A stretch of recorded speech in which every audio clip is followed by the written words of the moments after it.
আসসালামু আলাইকুম। আগামী জাতীয় সংসদ নির্বাচনে গণভোট হবে, সেটা হবে হা এবং না।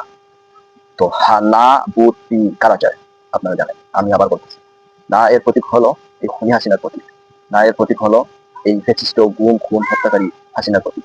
না এর প্রতীক কার যে পিলখানা হত্যাকাণ্ড ঘটিয়েছে, শাপলা চত্বর হত্যাকাণ্ড ঘটিয়েছে, তাদের প্রতীক হলো না। আর যদি বিএনপি যদি এর নায়ের পক্ষে ক্যাম্পেইন শুরু করে, তাহলে আমরা ধরে নিব বিএনপি হলো ওই খুনি হাসিনা যে দিকে যাওয়ার চেষ্টা করেছিল, সেই খুনি হাসিনার রাস্তাটাই হলো বিএনপির রাস্তা। তাহলে আপনারা মেসেজটা ক্লিয়ার রাখবেন। না মানে কি খুনি হাসিনার না, না মানে ভারতের না, না মানে এই স্বৈরাচারী হাসিনার না, না মানে যারা পিলখানা এবং সাপ্লাই হত্যাকাণ্ড ঘটেছিল তাদের না। না যদি বিএনপির মতো 5বার চ্যাম্পিয়ন চাঁদাবাজ দুর্নীতিগ্রস্ত এই বিশ্বের চ্যাম্পিয়ন হয়েছিল বাংলাদেশ 2004 সালে, ওই সময় যদি বিএনপি যদি ন্যায়ের প্রতীক হয় এখন না, তাহলে আমরা ধরে নিব বিএনপি খুনি হাসিনার বা ভারতের দালাল বা ভারতের রাজাকার।